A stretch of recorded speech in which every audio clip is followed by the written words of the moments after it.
అధిక వడ్డీలు ఇస్తానని విలువైన కానుకలు అందిస్తామని ఆకర్షణీయమైన ప్రకటనలతో మదుపుదారులను తమ వైపు తిప్పుకొని చివరకు వారిని మోసం చేసిన ఘటన నాగర్ కర్నూలు జిల్లాలో చోటు చేసుకుంది. చిట్యాల సాయిబాబు ధనంజయ్తో పాటు మరో 6 కలిసి శ్రీ సాయిరామ్ ఫైనాన్స్ కంపెనీ ఏర్పాటు చేశారు. జిల్లాలోని వివిధ గ్రామాలకు చెందిన కస్టమర్ల నుండి నగదు డిపాజిట్ రూపంలో సేకరించారు. కస్టమర్లను నమ్మించి కోట్ల రూపాయలు నగదును డిపాజిట్ రూపంలో సేకరించారు. నగదు డబ్బు భారీ మొత్తంలో జమ అయిన తర్వాత ఫ్లేట్ ఫిరాయించారు. గత 8 నెలల నుండి ఈ తతంగమంతా జరుగుతూనే ఉంది. డిపాజిట్ దారులు ఆందోళనలు చేస్తూ ఫైనాన్స్ కంపెనీ చుట్టూ తిరిగి విసిగి వేసారిపోయారు. దీంతో పోలీసులకు ఫిబ్రవరి 9న ఫిర్యాదు చేశారు. తక్షణమే డబ్బు చెల్లించాలని డిమాండ్ చేశారు. నేటికి సమస్య పరిష్కారం కాకపోవడంతో తాజాగా పోలీస్ స్టేషన్ ఎదుట నిరసన తెలిపారు. చివరికి స్థానిక నాయకులు కొందరు మద్దతుగా నిలిచారు. తమ డబ్బులు తమకు ఇప్పించాలని కోరారు. కంపెనీ యజమానిపై చట్టపరంగా చర్యలు తీసుకోవాలని డిమాండ్ చేశారు.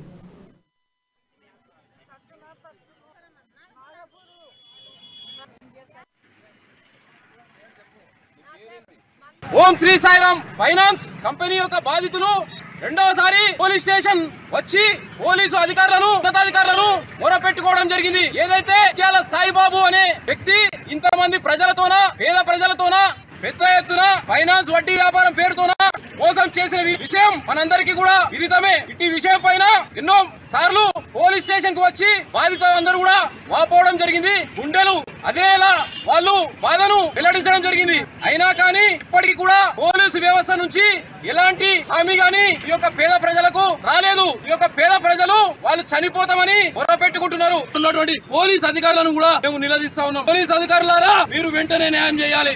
ఓం శ్రీ సాయి.